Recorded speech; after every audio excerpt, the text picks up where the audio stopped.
Oh, there's All something. right. And we are live. Thanks for bearing with us, guys, while we got started. I think we're good to go. I am Matt Rubinoff. I'm the founder of the I'm First Project and Chief Strategy Officer for Strive for College. I really appreciate everybody making time this evening to join us. A lot of great information we're going to get ready to share with you. My special guests this evening are Mayel Aiken, admission counselor at Pepperdine University, Kathleen Lesko, assistant vice president of enrollment management at the College of St. Rose, Jennifer Fausto, college recruiter at the University of Illinois at Chicago, and Jamal Gaddis, from the Senior Assistant Director of Admission at Washington University in St. Louis. Really eclectic group of colleges, all very different schools with us this evening, which I'm really excited to learn more about. I think it'll make for a really lively conversation.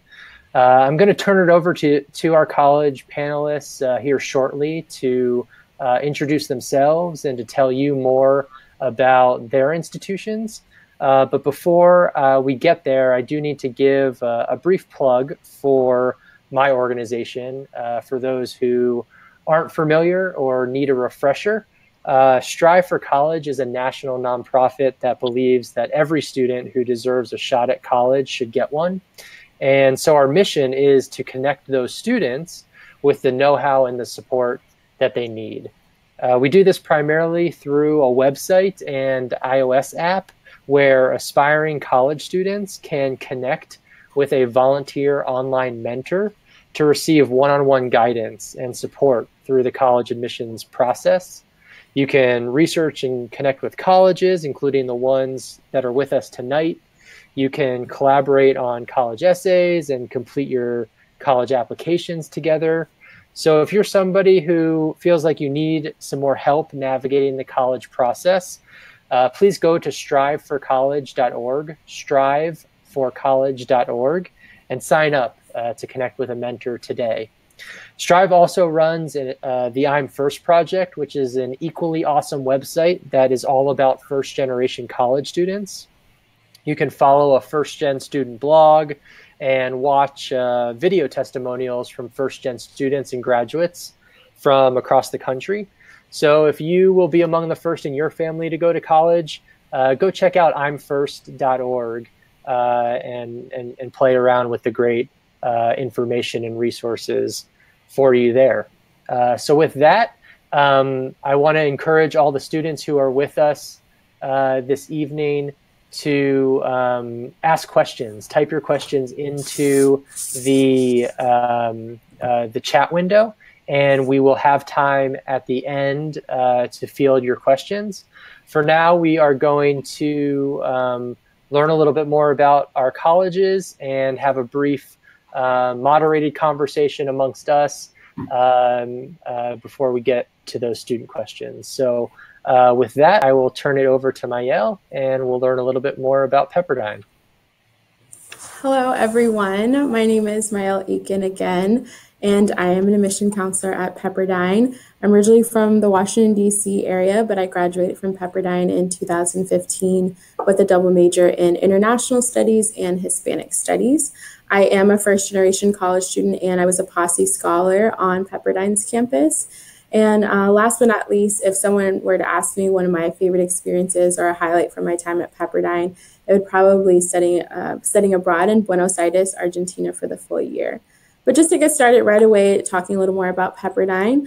So Pepperdine was founded in 1937. We're a small private Christian liberal arts university. So when I say we're small, we're around 3,300 total undergraduate students, and that translates to small class sizes. So average class size is 19, and we have a 13-to-1 student to faculty ratio. We have 45 majors and 37 minors across 8 academic divisions. Some of our top 5 most popular majors are business, psychology, sports medicine, economics, and biology. And I already started talking about studying abroad, but we do have over 110 different student clubs and organizations that you can be a part of. For example, when I was a student, I had a strong passion for service and community engagement. So on campus, I worked in the volunteer center for all 4 years. But we have different job opportunities available on campus, and also we have our own career center. So they work with our students one-on-one to help set up mock interviews, also with your resumes, and then we also reach out to our alumni network as well, because we want to really set you up for success and help you find those internships and full-time job opportunities.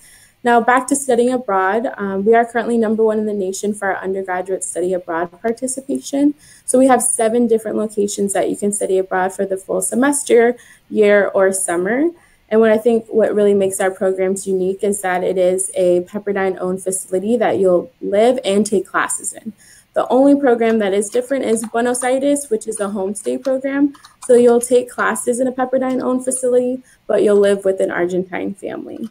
So that's just a little bit about the overall Pepperdine experience. We do have some requirements. So we're a liberal arts university, so not only do you take those major specific classes, but you also take those general education courses too. And because we are a religiously affiliated university, specifically with the Churches of Christ, you will be required to take 3 religion courses during your time here at Pepperdine. The first 2 focus on like the Old and New Testament and the history and culture and context of the times. And then the last class is more of an elective. So those are the 3 requirements when it comes to religion on campus and those general education courses. And then also you'll have the opportunity to choose electives, whether that be a fine arts class or a dance class as well, or different topics. And then 60% of our students do live on campus. You are required to live on campus for the first 2 years. The first year you'll live in a suite style residence hall. So you'll share a suite with about 4 rooms in 1 suite. And then there's also like a downstairs main lobby area that you'll share with the entire residence hall. And then for our application, we are on the common application. I won't get into that right now because I know we'll have time for that a little later on. But that's just a quick overview of Pepperdine. But if you have any questions, we definitely can speak and answer those a little later on. Perfect. Thanks so much, Mael. Over to you, Jennifer. Or Sure. sorry, did we say Jennifer? Or we said St. Rose, I think. Yeah, let's go to Kathleen in St. Rose. Perfect. So you can call me Katie. Only my mother calls me Kathleen, right? Sorry, I was trying to be formal for our chat, but that's of course right. I'm Katie. So my name is Katie Lesko, and I work at the College of St. Rose, and I've been at St. Rose for about 2 years now. St. Rose is a unique experience for students. It's right in the city of Albany. Albany, New York is the capital of New York. So we're about 2.5 hours from New York City, and we're about 2.5 hours from Boston. So for students that are looking for a different experience where they want to live in an urban environment, but not necessarily a really large city, Albany and St. Rose is a nice blend. So we have about 2,500 undergraduate students and about 1,400 master's students, which is also great for a lot of options to be able to continue on with your master's after you start at St. Rose. You can stay and continue on. Average class size, again, like Pepperdine, comes down to about 19 to 20 students, and then their maximum is around 35 or so. Students really enjoy that. They pick St. Rose because they need that support. But also, what I think many students don't understand is that it's not only support, but it's also people seeing your potential. When you're in that small of a classroom, people know what you're capable of before even you know what you're capable of, which was my college experience and a lot of students that I have worked with. I think that's the best part about college and the best part about entering into an environment like that. now I'm thinking. About 80% of the students live on campus. For the first year, we do have a residency requirement. Outside of a 60-mile radius, you have to live on campus.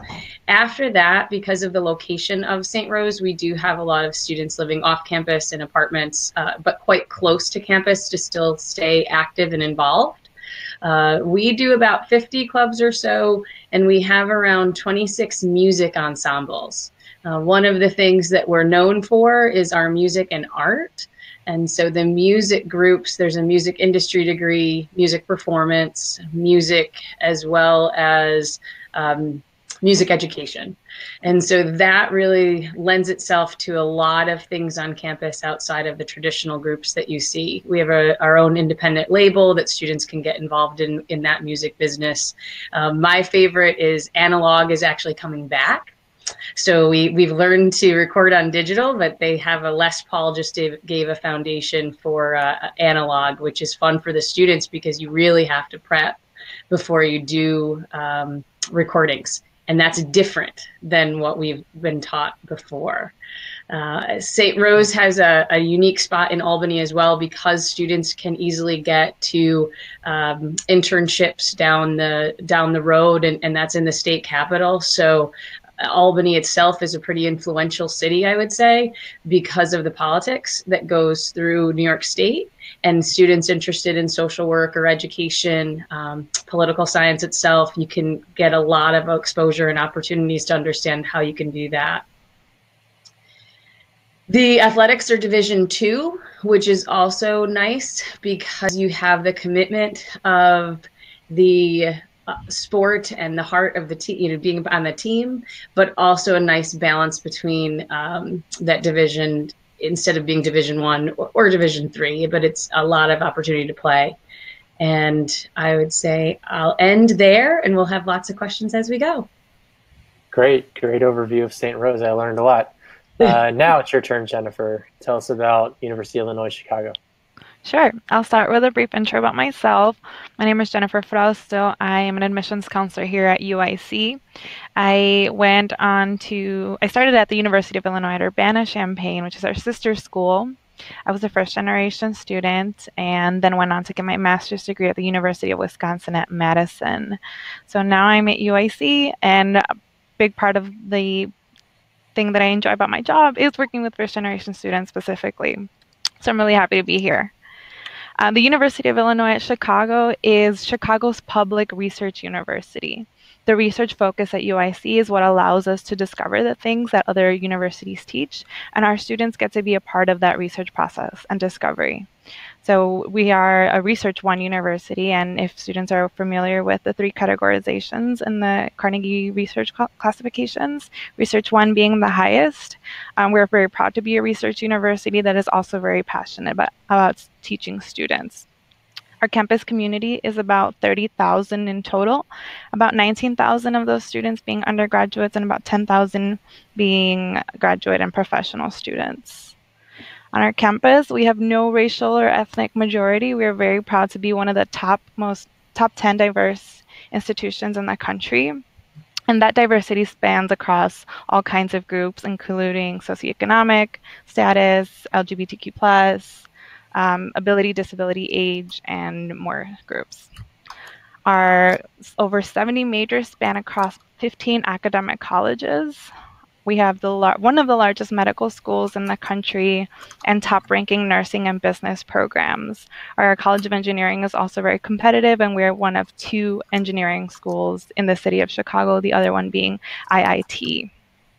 Unique opportunities at UIC include Honors College for high-achieving students and the Guaranteed Professional Program of Admissions, otherwise known as GPPA. Definitely ask me more about GPPA if you're interested in learning more about opportunities to go on to graduate school. Just briefly, our GPPA program will guarantee incoming first-year students their seat in a graduate program for select programs. And I'll leave it at that for now, and I'd be happy to answer further questions. Perfect. Thanks so much, Jennifer. And over to you, Jamal.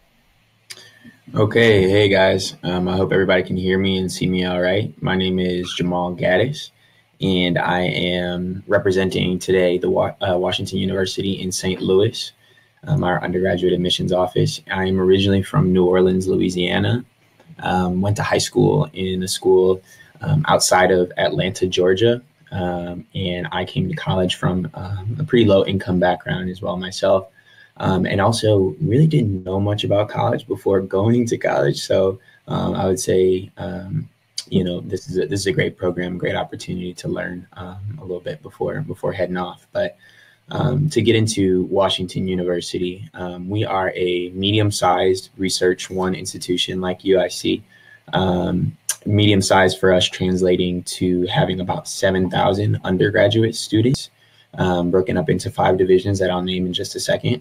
And we also have about 6,000 graduate students. And once again, we're located in the city of St. Louis. And so we're about 7 miles west of downtown St. Louis, with a lot of great access to the city. So all of our students have metro passes so they can ride the light rail system and all of the buses around the St. Louis metropolitan area for free, which is really nice. And it gets you to Forest Park, which is one of the largest urban parks in the country. It's an amazing place with a free zoo, a free history museum, an art museum, a really beautiful place that students like to spend their time. That's located, once again, just across the street from us. Really briefly, our graduate schools are the School of Medicine, which is one of the top ranked schools of medicine in the country, which is located about 2 miles away from us. Also the School of Social Work, the Brown School of Social Work, and the School of Law, which is located on our campus. And students, we have a large pre-medicine population for our undergraduate students, and those students really enjoy the benefits of having access to the medical campus, which is just a couple metro stops away, being able to do research on the campus and to work with professors and things like that. And also similarly, students who are in our undergraduate school, one of our undergraduate divisions interested in the School of Social Work, are offered some classes there, and as well as some 3-2 programs where students can maybe start getting their master's or get their master's and their bachelor's within 5 years. Really briefly, so the 5 undergraduate programs that we have at WashU, since you apply to one of those programs as opposed to the university as a whole, arts and sciences is our largest division. So there, some of the more popular majors are biology. Like I said, we have a lot of pre-medicine students who major in biology, anthropology, psychology, English, women and gender studies, political science. So some of the more popular ones. We also have our second largest school is the School of Engineering. We have a School of Business, which was ranked pretty high last year, so we're really proud of that. It's a first-year entry business program, so you hit the ground running, taking business classes, really a collaborative school that gets students working with, in some cases, businesses right here in the St. Louis area. We also, our final 2 divisions, our smallest 2, are the College of Art and Design and the College of Architecture for students interested in those things. And like I said, you would apply to one of those schools based on your main interests. But one of the things we're really most proud of here at WashU is that there's, outside of your major, only one required class, which is a college level writing class. And outside of that, regardless of what division you're in, whether it's engineering or architecture, you're open to take classes outside of your division, and you're really encouraged to. So there's definitely a focus on interdisciplinary learning and really thinking about all the pieces to the puzzle, no matter what piece your strength might be in. And about 80% of our students will have more than just one major. Also, some of the highlights, we are really proud of the research that goes on as well at Washington University, and about 60% of our undergraduate students will actually engage in research with a professor during their time here. It's really easy to get involved, and we're actually one of a few campuses to have an Office of Undergraduate Research, which really dedicates funds specifically to those undergraduate students. We also have about 100 different study abroad programs, and about 40% of our students across all of those academic divisions will study abroad. We have 380 different student groups on campus, from cultural and affinity groups, religious groups, political groups, to fun groups. So there's a fro yoga group that does yoga and eats froyo, and that's really all they do. And we have Greek life, Greek life, Division III sports, and really a lot more here as well at Washington University. And I'll leave it at that for now, and turn it back over to you, Matt. Thank you, Jamal, and thanks everybody for the awesome introductions. The plan from here is to have a brief conversation amongst us. I have a few questions that I want each of you to have a chance to respond to, and then we're going to get to student questions. So again, I'm already seeing some awesome questions coming in from our students. Please, if you're listening and have any questions at all, type them into the chat window. We'll try to get to as many of them as we can when we move on to our student Q&A. But for now, I want to invite each of you to tell us a little bit more about some of your unique campus programs and opportunities for low-income and first-generation college students in particular.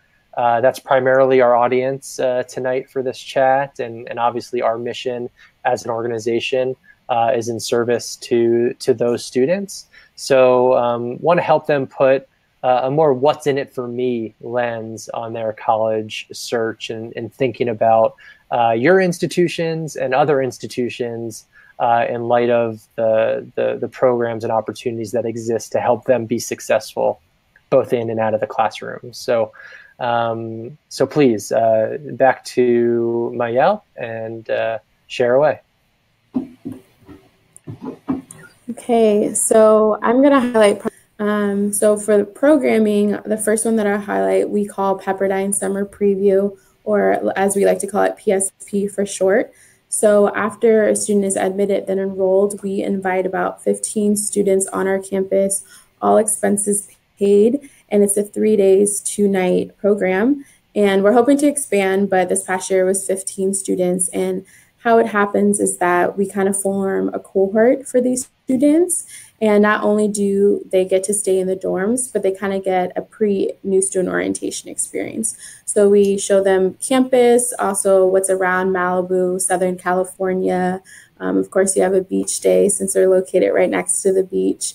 We have a community service project as well. But really important is that we introduce all of them to the resources that are available to them on campus throughout these 3 days and 2 nights. And then we also do have other past PFP alumni and then also student mentors come in and kind of give them their perspective and kind of like the inside scoop on what it's like to be a student at Pepperdine, specifically a first-generation college student. So that's the PSP experience, and we're just hoping to grow it from there. But the second thing that I will highlight is more on the resource side of it.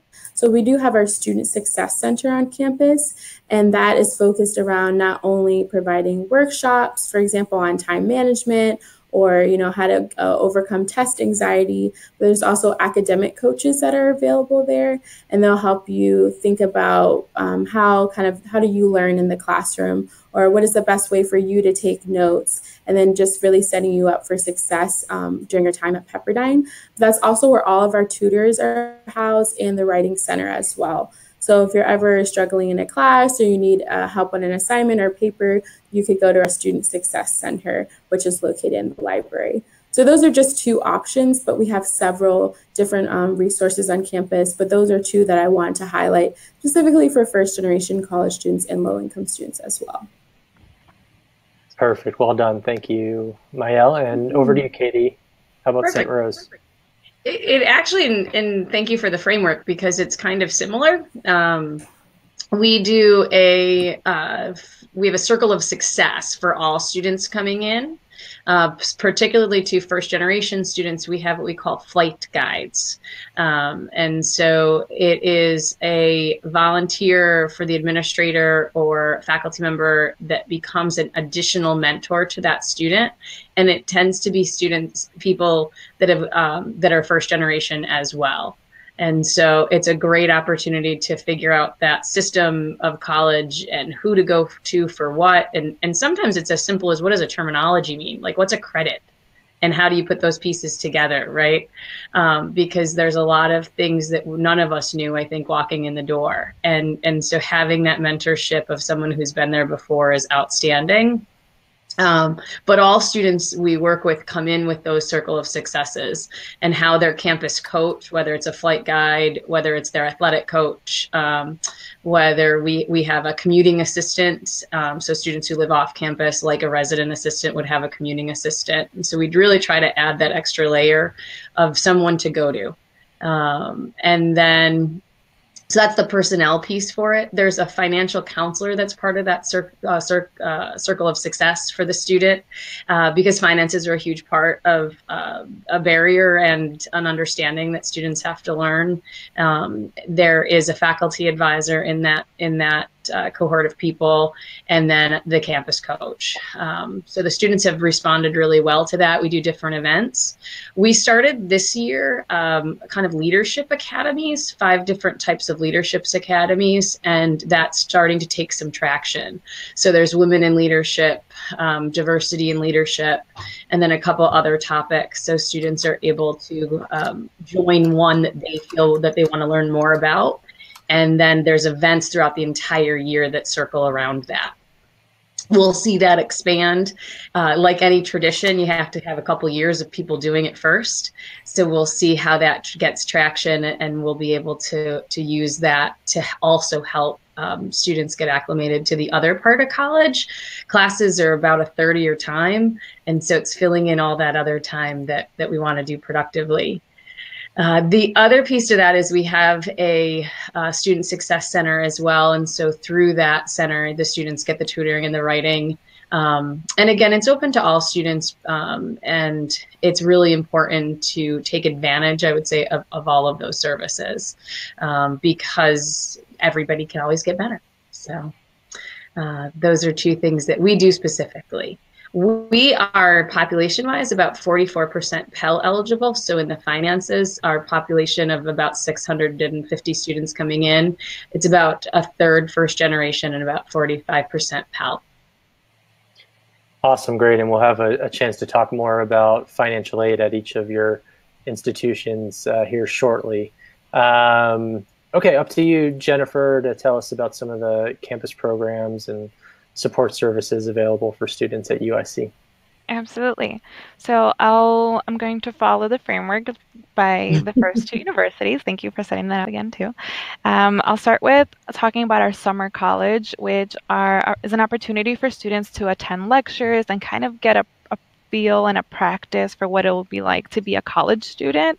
Students can choose topics, they can come in as a guest and experience what college is like before they actually begin their semester. We also have organized preview days where students can come in and meet the deans and a few professors for each college and start to get familiar with the resources. That's open to all students, and that starts in December for admitted students, and we'll have ongoing events throughout the spring for the students who will be coming in the fall. So that's for prior to admission. Once you enroll at UIC, you'll have access to our multiple programs on campus. One of them is Uic Chance. The Chance program is a resource specifically for underrepresented and low-income students. This resource is there for students as an additional advising and support service. Uic Chance will reach out to students who have personal questions or who have maybe need a little more guidance on the college search process. They're the experts on all things first generation students, and they're a really great office. I worked for them before coming into admissions, actually. Aside from Uic Chance, we also have a student success center that's open to all students for tutoring and many resources. But another great thing about support services like that is that we also have culturally relevant resources for first generation students. So I'll start by talking about LATIS, which is our Latin American Recruitment and Educational Services Office. LATIS helps students even before they get to college. So students who have no clue what they want to do about for their college essay, LATIS will help review students' essays and kind of prime them for the admissions process. They'll also help families fill out the FAFSA. Any sort of question that you have that's relevant. They have Spanish-speaking advisors if your parents want to get involved. So that's LATIS. We also have the Native American Support Program that provides, excuse me, very similar programs for students of Native American backgrounds. And then last but not least, our African American Academic Network. All of these services provide tutoring services, and all of these services are open to all students, but they're there for our students who are looking to go to a place where they can build some more community that is more relevant to their background. And a great thing is that it's great for identity development too. We're at that age where college is a lot of discovery going on, and so your ethnic and racial identity are no less important in that process. And last but not least, I'll mention the TRIO program. TRIO is a federally funded support program for first generation and underrepresented students in higher ed. They assist with all things, including applying to graduate school, getting involved in research, leadership development. Lots of schools around the country will have TRIO offices, and we're one of them.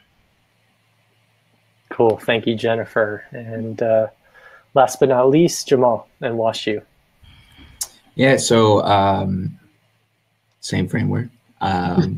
So before you come to campus or before you start your first year classes, we have a first year summer academic program that students can join, where they take 2 classes and sort of get a feel for campus, get to know St. Louis a little bit better, and can get a little bit more in the rhythm of taking a college course, earning 6 credits before they get there.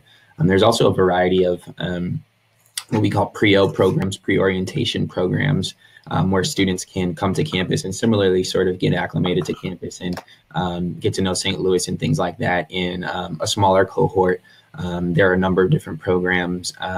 One that is focused on leadership, building leadership skills. It's called Leadership Through Service. There's another where students go rock climbing for about a week before they come to orientation. So there's a number of different programs where students who maybe want to just spend a little time on campus before actually starting school can come to do that. Once on campus, we have a number of different services as well. So Cornerstone is our academic learning center on campus that provides resources, academic resources for students. Just learning, whether they have a learning challenge or disability, or whether they are just having a tough time, in general chemistry or something like that. They can go get tutors, personalized tutors, group peer tutoring as well. And within Cornerstone is also our TRIO program, which Jennifer already mentioned. So I don't have to go too in detail, but provides a lot of resources for specifically low-income students. And also on campus, we have a program that's in its second year now, or second year going into its third year, called the Deneb STARS program. And that program is an opt-in program. So students who are identified as Pell eligible students will be, who may not be in the TRIO program, will be, offered to join this cohort-based program called the Deneb STARS program. That provides a lot of extra resources. It provides, like I said, it's a cohort-based program. So there are monthly meetings where you meet with the other students in the program, regardless of class, to have some support just in navigating, WashU's campus. There are also one-on-one academic mentoring meetings, different programs where students get to meet faculty around campus. So there are a number of different things that the Deneb STARS program is doing specifically for low-income and Pell eligible students. I also want to mention the university's, what is through our Office of Student Success, is the Student Success Fund. So the Student Success Fund is essentially a fund where students would go to if they just needed a little bit of extra help paying for something like maybe an emergency travel trip, or travel to go to a career-based program. So travel to an internship in the summer, or applications for grad school, things like that. So that Student Success Fund is there for low-income students as well, to provide some extra resources. And then lastly, I do want to just highlight the Center for Diversity and Inclusion, which is a place where students, of all different backgrounds, not just low-income backgrounds, but students can turn to if they're ever, feeling like they need some more support, or have any sort of struggles. They can turn there, and that's a really great place that can direct students to other places. And also, I think equally as important, the Center for Diversity and Inclusion really looks to work with students to initiate or build programs that may not already exist on WashU's campus. Similarly, the student groups on campus, so Student Union has a lot of funds to support student groups for students who are looking to build programs and find communities on campus that may not already exist. So there's also, I don't know if I left. Okay. But there's also that. So we have a lot of resources, and students can also have the opportunity to maybe start some of those programs as well. Awesome. Well, opportunities abound, folks. It's really inspiring to hear. Getting some feedback, which I didn't hear before, so I don't know. So it might have been changed on one of your ends. Yeah, that seems to be better. Yeah, really inspiring to hear about the great opportunities available on each of your campuses. Let's move the conversation along into talking about financial aid. College costs are obviously a big deal for so many students and families, and there's a lot of misperception about how financial aid works and what the actual costs of college are. So I'm hoping we can have a pretty frank and honest discussion about financial aid at your university.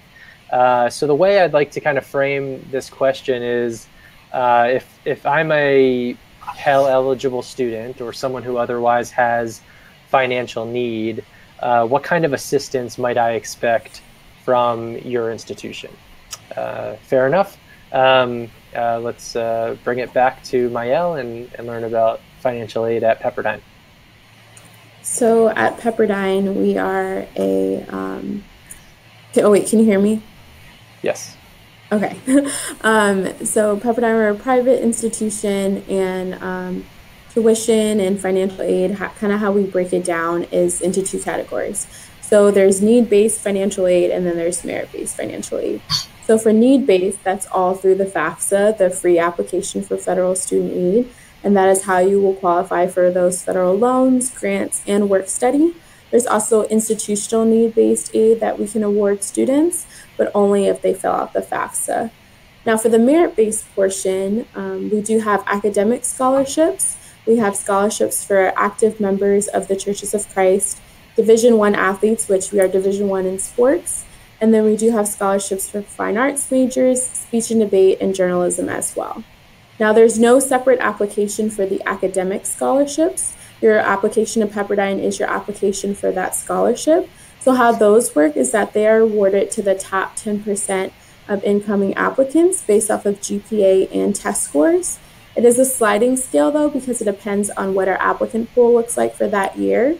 So some years they can be more competitive than others, but the award amounts each year are $30,000 to $36,000. So not total, but every year that's how much you'll receive, $30,000 to $36,000. And just so you can get an idea, about 84% of our students last year, they received financial assistance, and Pepperdine contributed over $72 million in university-funded grants and scholarships. That's a big number. Awesome. Katie, tell us about financial aid at St. Rose.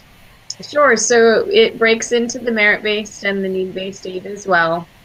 The merit-based scholarship, we review for students their academics upon admission, and then we announce the merit-based, which can run between $14,000 and $19,000 for students, and then transfer scholarships are around $9,000 to $14,000. So we have a large population of students transferring as well, because that can save costs sometimes, and we do merit as well for them. That $14,000 to $19,000 can be almost half of what the cost would be. So that $19,000 would be little over half of the cost to come to St. Rose and live on campus. And then the need-based aid and need-based funding from the institution, as well as the state aid and federal aid, we would then apply on top of that. For a lot of the students, if they have outside scholarships coming in, so say that they're applying to the Coca-Cola scholarship or a club down the street. It was at $500 here or maybe $200 there. I highly recommend students do that. We take the outside scholarships and put it towards the bill for the student. And so it doesn't adjust their financial aid because we feel that they've earned it. Because not too many fill out those applications like they used to. And then we'll work with families on payment plans. We'll work with families on the ability to understand what the final cost is. And most of our students will come out with some sort of loan.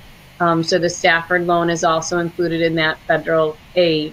And we find our students who graduate pay it back, and the default rate, which is if you don't pay back a loan, you go into default, is quite low for St. Rose because the students are able to get jobs afterwards and afford their investment in themselves. I'm good.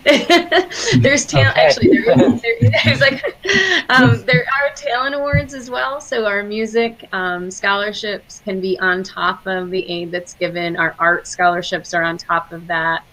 So I think each college will approach the additional funding a little bit differently. But for the most part, what we really want to do is help families understand how you can afford the best education for the family.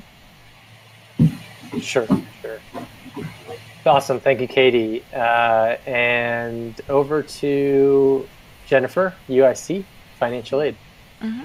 The University of Illinois Chicago works similarly to Pepperdine and St. Rose in that your application to UIC doubles as your merit-based academic scholarship. So each college on our campus, Liberal Arts and Sciences, College of Business, College of Architecture, they all have their own set of money set aside to award for their students. And it does depend on the competitiveness of the applicant pool.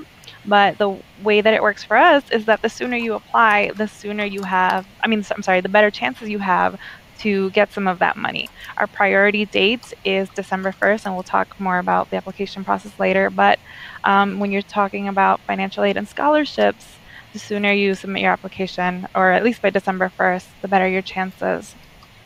And so those are the merit-based scholarships, and they're going to vary depending on the college. The criteria is a little bit different for each. They usually start at about a 3.0 and above for a GPA.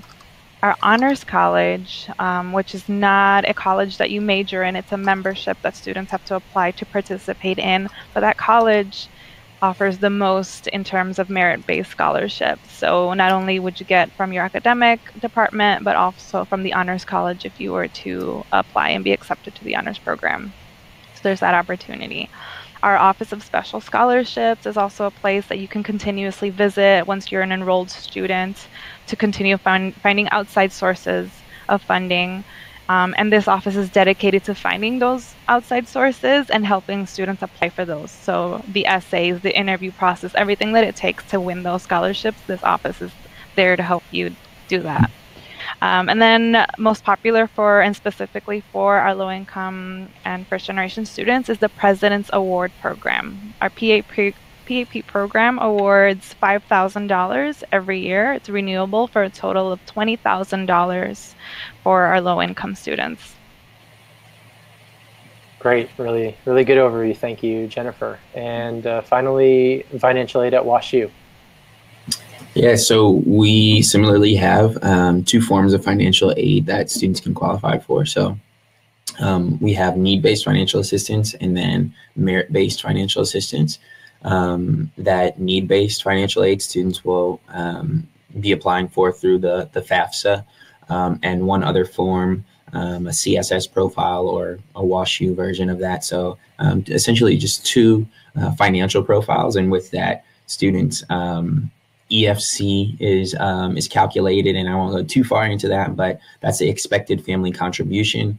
So what the student and their family are going to be expected to pay based on income and assets and things like that.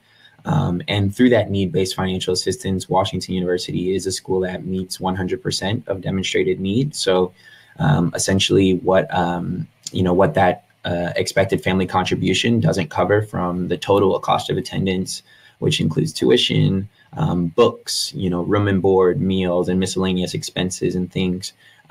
We're going to meet with financial assistance. So that'll primarily be scholarships and grants, need-based scholarships and grants, as well as federal work study, and no more than $5,500 in loans per year. So that is the max that we would offer in financial assistance to our students. So we try to keep those debts low when students graduate. In terms of merit-based scholarships, we have a variety of different scholarships. So students will have to apply for those. Unlike my colleagues here, students would have to apply for those merit-based scholarships. And I'll mention the deadline in just a minute. But if you are interested in those scholarships, we really do encourage you to apply for them. And there are a range, so from partial scholarships all the way to full scholarships, covering the total cost of attendance plus stipends in some cases. So those are the two ways that students can qualify for financial assistance. And I do want to mention a few changes. So one thing for us is that students whose family income is $75,000 or less, those students are going to not going to be offered any loans in their financial assistance award. So they're going to have a loan-free financial aid package, which essentially means that we're going to be covering 100% of demonstrated need without loans once again. And that goes for Pell eligible students as well. So there's that. And also this year, like I said, the changes. So we made it easier this year for students who request fee waivers. So starting with the common application, which we're on, and I'll mention once again the coalition application as well. But if students qualify for the free and reduced lunch program, or if they qualify for a fee waiver on the SAT or the ACT, then they'll qualify for an application fee waiver for WashU. So and if they their criteria don't necessarily line up with those, they can always contact us, and they don't have to, students don't have to explain circumstances or things like that. If you request a fee waiver, we want to make it easy for you to receive one.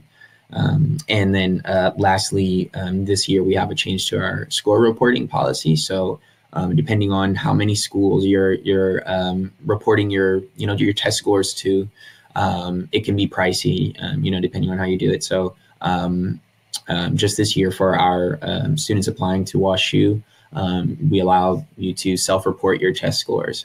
So you won't have to send in a verified test score from ACT or SAT unless you're admitted. So making it easier for students to apply as well. That's nice. Good, great. I want to bring in a student question here that I think is important, and it's on the financial aid topic. The student's name I'm going to mispronounce, or maybe there's a typo in it, but Yiliuz Sierra. It's directed to UIC and WashU, but I think it would be great to get each of you to chime in for your respective institutions.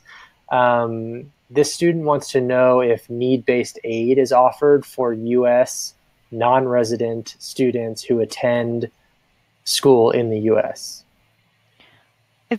Okay. I always have follow-up questions when it has to do with non-resident students. If the student, let's keep it simple. If the student is studying on a visa, then they would not be eligible for need-based aid with UIC, because in order to be evaluated for need-based aid, you would have to fill out a FAFSA. In order to fill out a FAFSA, you need a social security number. So it kind of gets between those gray areas that end up being more cut and dry. It's whether you are eligible for FAFSA, and that's how you're eligible for need-based at UIC. Otherwise, there are the merit-based opportunities for those students. Thanks, Jennifer. How about WashU, Jamal? Yeah, so at Washington University, both for international students studying domestically and international students studying abroad, international students who maybe have never been to the United States, those students qualify for, we are dedicated to meeting 100% of demonstrated need through financial assistance to those students as well. And those students can also apply for all except for one of our merit-based scholarships. So those students qualify for both forms of financial assistance. Great. Thanks, Jamal. Mael or Katie, would you care to chime in for your schools? Yeah, we are exactly the same as UIC. So need-based aid, you must fill out the FAFSA, so you must have a social security number in order to do that. But they're still eligible for all of those merit scholarships. And I didn't mention that there are more scholarship opportunities once you are a student on our campus, so you can look into those as well.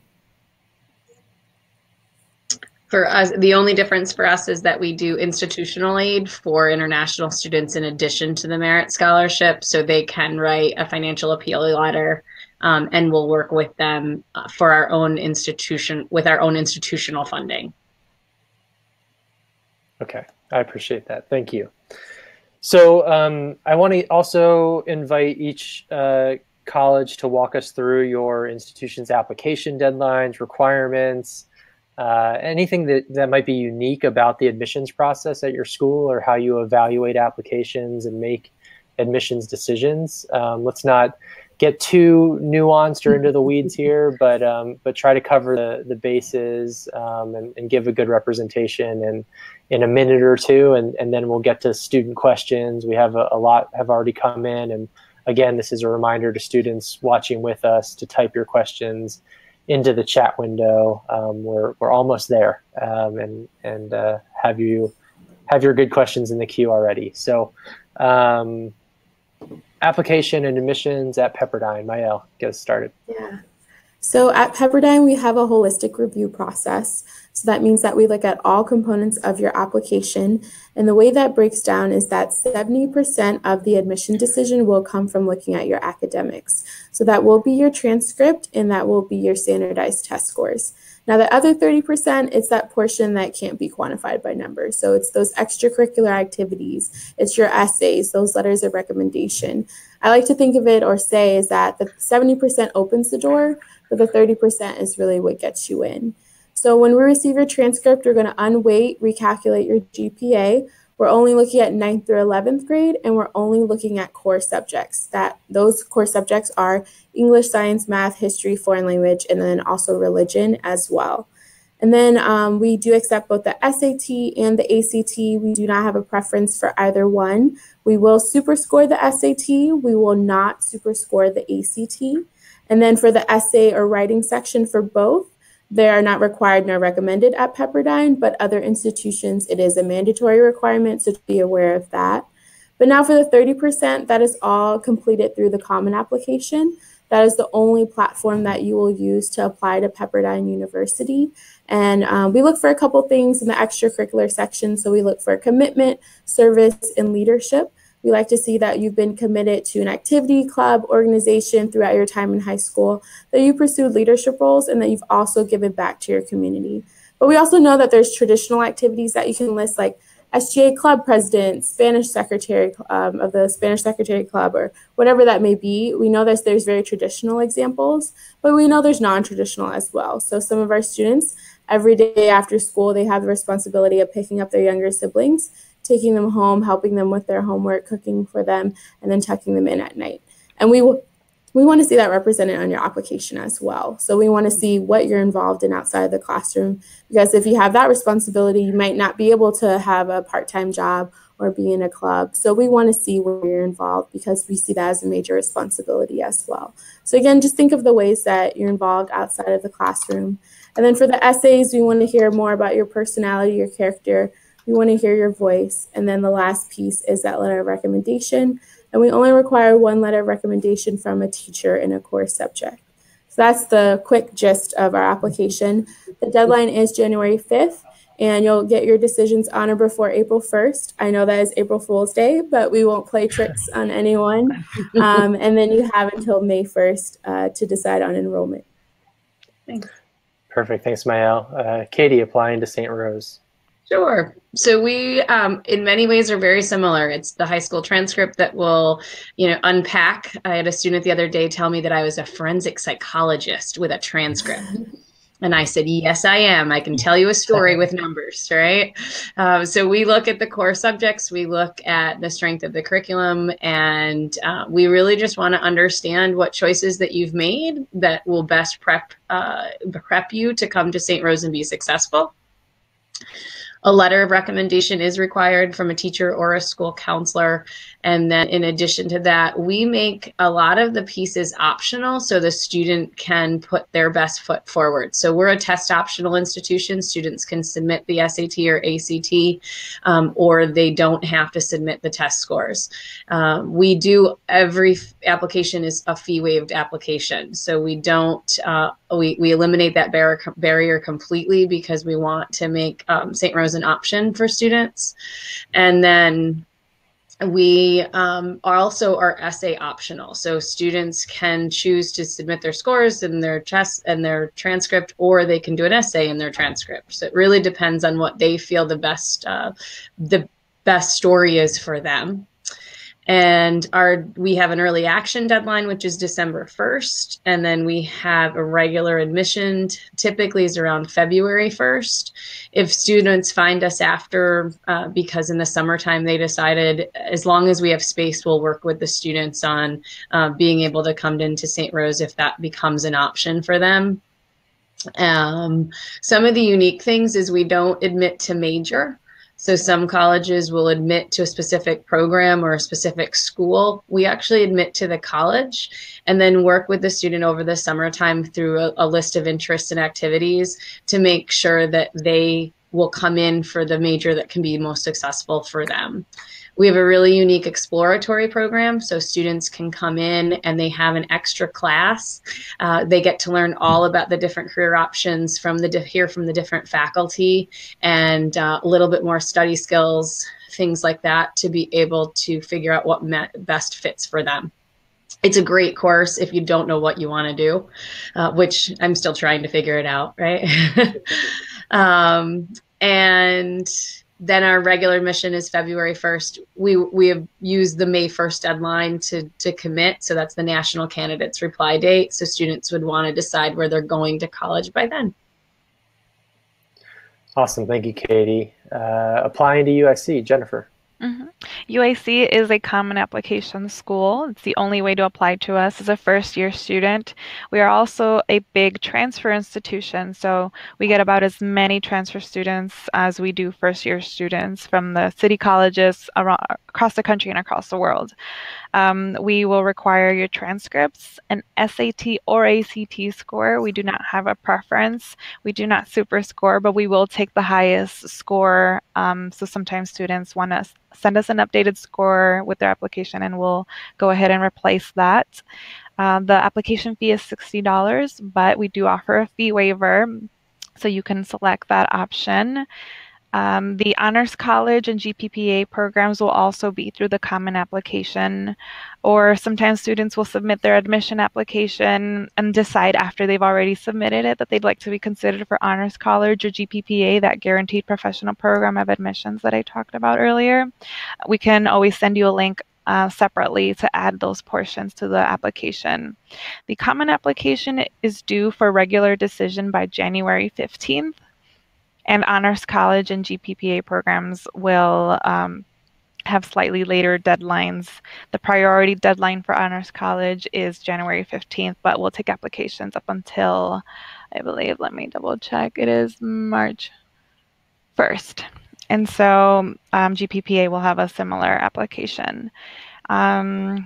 Our priority date is December 1st. I mentioned that earlier, so that gives students maximum consideration for both admission and scholarships. Our early action deadline passed on November 1st, and that promised the students a decision by December 1st, but that's passed, so let's get December 1st on our calendars. That's the next one coming up. And we are a holistic review process similar to Pepperdine University. We like to see students for everything and every being that they are. So we understand that not everyone's an amazing test taker and things happen. GPA is a much better predictor of a student's success in college, and that's really what we care more about, that you will be successful if you're admitted to UIC.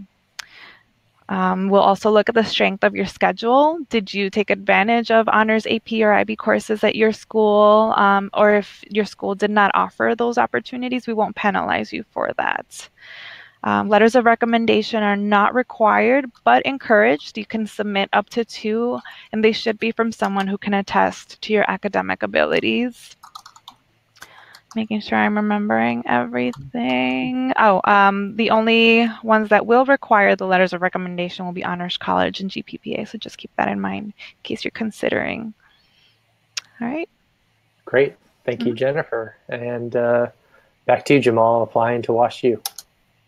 Yeah, so Washington University accepts the common application and, as I mentioned before as well, the coalition application. So we don't have a preference for either of those applications. Students should just, go with what they have the best access to and whatever they're the most comfortable with. We're looking at the same information for both. So all in all, we're a holistic review process as well, placing the most emphasis on the high school transcript. Because as Jennifer mentioned, that's definitely going to be the best indicator of academic success in college. So we're looking at the transcript to see very similar that students are taking advantage of challenging courses within their curriculum. WashU has a rigorous academic program, and so we want to know that students are not just capable of succeeding in a rigorous academic environment, but also interested in doing so and interested in being challenged. And we're also looking for students who have done well in those courses. We accept either the SAT or the ACT, so we require one of those two tests, and we don't have a preference for either test. And we also don't require the SAT 2 subject tests or the writing portion of the tests. Students are welcome to send those if they have taken them for a college that does require them and are proud of those scores. We'll definitely accept them, but they're not required, and we super score for the SAT and the ACT. We also look at, so we have test scores, transcript. We're also going to look at extracurricular activities, and very similarly, we're looking for both traditional and non-traditional activities. So very important to, we know that students are engaged in a multitude of things, not just the basketball team or the choir, things like that. We're also looking at letters of recommendation. So we require 2 letters of recommendation, one from a teacher, an academic core teacher, and one from your high school counselor. That's really all we need. Sometimes students like to send lots of letters of recommendation, and you guys really don't need to. You might be surprised sometimes letters of recommendation can kind of sound similar. So there's only so many words in the English dictionary. But anyway, those 2 get the job done. And then lastly, the personal essay is what we're looking at part of the Common App. And that's really, I think, where students have the most flexibility. So I encourage you all to really, give yourselves plenty of time to work on that, and make sure it's just your authentic voice. We don't need to be, blown away. Not every student has had a huge event take place in their life, but we know that students take meaning from even the very small things that happen in their life. So just use your voice and tell us a story, and that will be nice. So in terms of deadlines, we have an early decision deadline that passed on November 1st. And then we have a regular decision. So we only have early decision, which is a binding contract, and then regular decision, which this year our deadline is January 2nd. And the merit-based scholarships that I mentioned students have to apply for, the deadline for those scholarships is January 5th. So you have just a couple days after, even if you wait till the deadline of that regular decision, you have a couple days more to submit merit-based scholarships. So no excuses, y'all. And then that's it. The financial assistance will be due for regular decision February 1st, the FAFSA. Awesome. Jamal, we have a question from a student about WashU. Are interviews part of the admissions process? Yeah, great question. So I actually forgot about interviews. Interviews are not required. So we do have optional interviews for students. And the way that most students access those interviews is if they ever come to campus. So, our campus is open 6 days a week. So Monday through Friday and then Saturday as well. Students can come to campus. But I'm sorry, we actually don't offer interviews on Saturday. So Monday through Friday, students can have an interview. And they also can set up an interview through our alumni and parent admissions program. So they would contact APAP, and you guys are welcome to get in touch with me more about that info to see if there's an alum in their area who can conduct an interview. But I do want to make sure that I emphasize that the interviews are completely optional. So we know that not every student is going to necessarily live in an area where there is an alum who's available to do an interview. We know that a lot of our students, over 60% of our students, come from over 500 miles away. So we know that not every student is going to be able to come to campus. And so if you have an interview, great. If not, great. Awesome. Cool. We had a question that I'm not finding at the moment. I think it was directed to UIC, but I think is a question for everybody or to respond to, or doesn't need to be specific to UIC is what I'm saying. And I think is universally of interest to students. The student wanted advice for how best to go about getting an application fee waiver. Yeah, so you can select that option on the common application. We recommend that students have their counselors submit that for them, but students can self-select as well. Okay. Any other advice or answers that other schools would offer? Yeah, I would say the same thing. Definitely easiest to go through the Common App. But at least for WashU, if students miss that step or if they're confused, they can also always get in touch with our office directly. So just send us an email if you need to. Cool. Jose has a question that I think is a good one, for everybody to answer, or a few of you to answer. I think his interest is maybe more specific to WashU, but he is asking. He said he's saying he moved states, and now his GPA is way lower at his new school than it was at his old school. And he's wondering how that would affect his admissions chances and what advice you might have for an applicant in that situation. Yeah, so you can start, Jamal. Sure.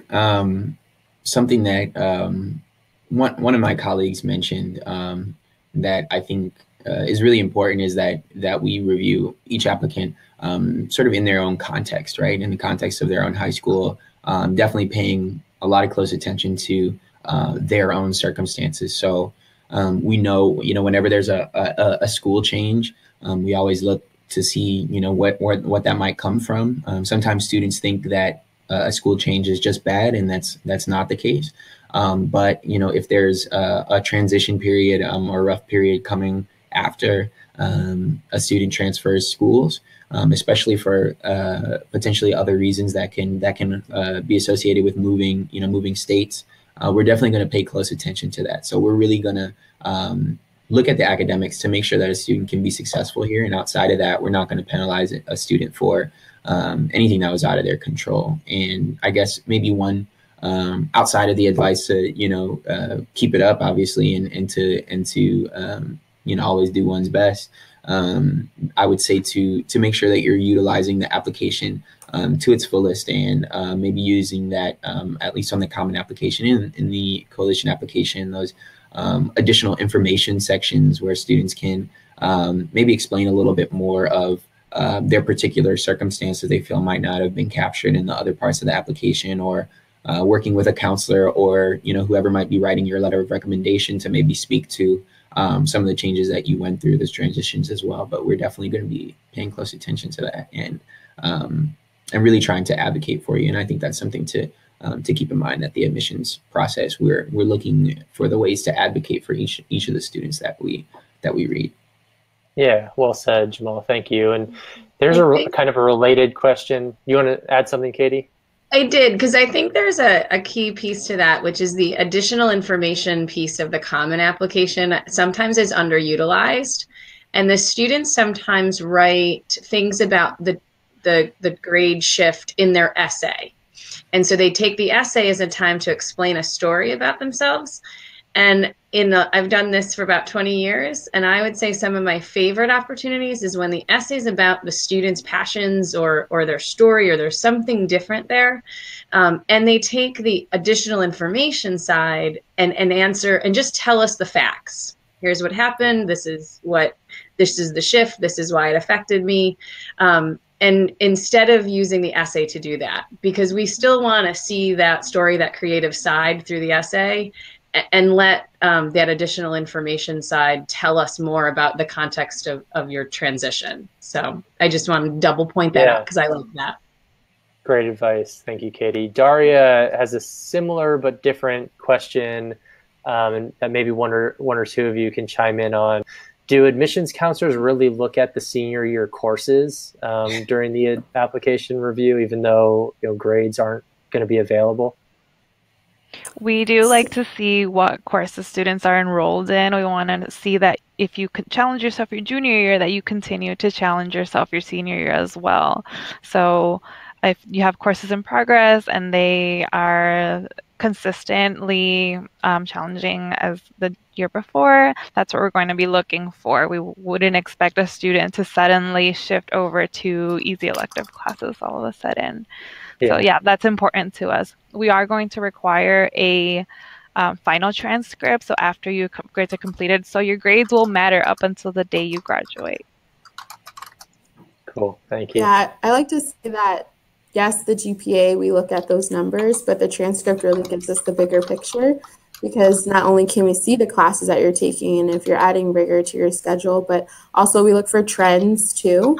So maybe 9th grade was a rocky transition into high school, but we can see with 10th and 11th grade, there's upward progression and growth. So the transcript really allows us to see the bigger picture. Cool. Thank you. We have a student, Jivana or Hivana, who is gung-ho for St. Rose, Katie, and so am I. The music industry major. So she wants to know, well,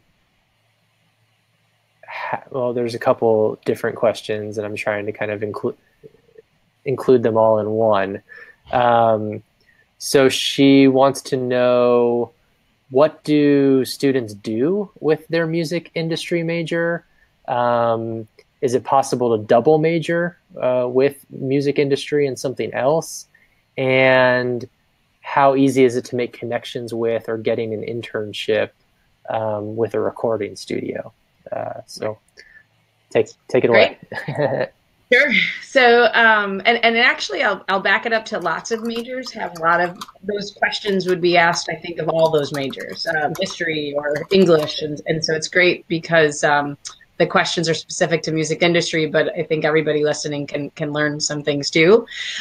Typically, we work with our faculty members' connections to be able to help a student get an internship. And students can take internships for credit, or which means it's a class that goes towards their degree, or they can just do internships, work experiences, and we can help you find both of those.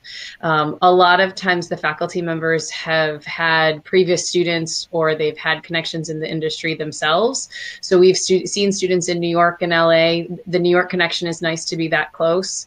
So New York and LA, but Albany itself has a lot of small venues, I would say, that students are able to work at a theater company, or they're able to work in an engineering sound studio in Schenectady. They're able to connect with radio stations as well, concert halls, you name it, they can do that. But we do have a lot of technology within the audio engineering piece to it. So you'll see students get internships with Sony, Evertide. You're using software that's the standard of the industry. Like if you're a business major and you have Bloomberg technology, there's certain standards of industry. And so our software within music industry is that standard. So when students walk out with a degree, they don't have to be trained on that technology. They already know it. And so that they're fluent in it, really. So they're able to walk into a career with that. And we see students do lots of different things, from small venues to big venues, working with artists or working for large companies. But a lot of the internships are connections through faculty members and past graduates. They do help so much for the current students there. I think this summer is a great opportunity to take advantage of some of those between that junior and senior year, and the internship is a requirement for the degree. Cool. Yeah. Thank you, Katie. I'm sure Ivana is very grateful for your answers. Jennifer, we have a student, Megan, interested in UIC, and she wants to know what the average high school GPA for first-year students at UIC is, as well as how safe is UIC for LGBT people, and are there any groups for LGBT students?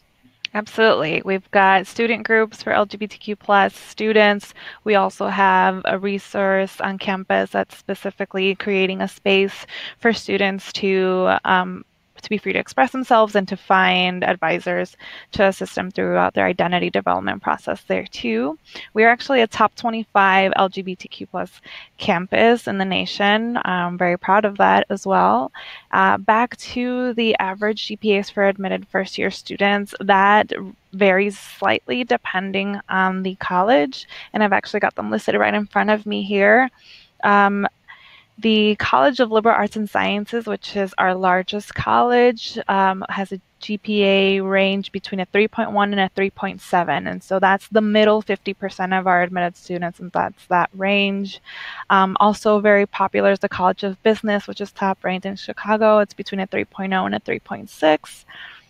And I'll go through the other very popular one is our College of Education, also between a 3.0 and a 3.6. And one of our most competitive, engineering, is between a 3.3 and a 3.8. Hopefully I got Awesome. hers. I'm not sure if you're able to get in touch and follow up with her about her major. Yeah, absolutely.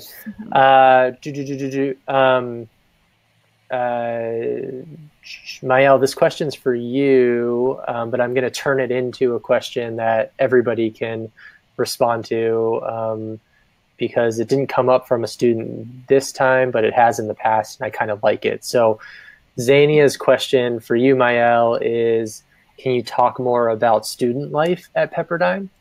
And the follow-up or add-on to that, which I want to invite everybody to respond to, is what's a fun tradition from your campus that you want students to know about? Oh, we don't hear you. Oh, Mael, yeah, your mic's off. There you go. My bad. Student life is very vibrant on our campus. I would say that our students are very warm and welcoming. Like I said before, we have over 110 student clubs and organizations, and some of those might be like cultural affinity clubs like the Black Student Association or the Latino Student Association. And then we also have clubs such as the Pre-Law Club, or we also have Christian clubs as well, so Young Life. And then we also do have sororities and fraternities on campus, a total of 14. So that is also an element on campus as well. And then I think a fun tradition, I would say, is that we do have kind of like a homecoming weekend. We don't call it homecoming, but it's a tradition. We call it Waves Weekend because we're near the beach, and our mascot is Willie the Wave. So we call it Waves Weekend. And on Friday, it's Blue and Orange Madness. So we have carnival rides and carnival games, free in and out. If anyone knows about in and out, it's really popular in California. But they come to campus, and you have fun carnival rides, games, and then we all pack into the gym and have like a huge pep rally, and our step team performs, also our pom squad performs, and then there's like a huge celebration to celebrate the basketball team and their season opener. And then later on Saturday, the next day, we have a concert. So Hunter Hayes, who's a country singer, I believe, he was our performer this past October for Waves Weekend. And then we also have different events that might happen that Saturday morning. So for example, I was on the executive board of the Black Student Association, so we always host a barbecue on that Saturday morning. And so that's one event that I wanted to highlight. That's a Pepperdine tradition, but there's so many things that you can do on our campus. I like to say that no matter what your passion is, you can find a place for you on Pepperdine's campus and you can live that out. And you can also find new things, and you can also start new clubs and organizations. So there's really a place for everyone on our campus, and you can find a place for you. Awesome. Thanks, Mayel. Others have campus traditions you want to share? Yeah, I do. It's actually pretty similar to Mayel at Pepperdine. We have over 600 clubs at UIC, and students can also start their own very vibrant life and the great city to couple that with. But our favorite tradition, or at least my favorite tradition, is Spark in the Park, and that's what we call our concert series every year, where the UIC Flames and our Division One mascot is Sparky the Dragon, and so that's why Spark in the Park is so popular every year. This year, I believe we had Nick Jonas perform for us. In the past, we've had Kendrick Lamar, Kid Cudi, and other fun people. Cool. Yeah. We do a Midnight Madness, which would be like, because we're the Golden Knights, so it's a Midnight Madness like Pepperdine, where you've got the step team dancing. Sabor Latino is a Latin dance club, and so all of the different clubs that can dance, I guess, right? The Golden Knights do the palm routine, so it's a lot of fun, and that kicks off the basketball season. They also, which is silly, but I'll tell you, it's a fun tradition. They actually TP a tree on Halloween. And it has been going on forever. And so the admissions counselor and me the next day, when I have to walk around campus and clean up campus for a group visit, I'm like, please just don't rain. But it's a really fun thing to do. And it actually has posters on campus. Everybody meets. And sometimes as simple as that is such a great memory. Yeah. So now I'm thinking we have room for a new program that incorporates our mascot in some way. We don't have like a catchy name for anything. We're the WashU Bears.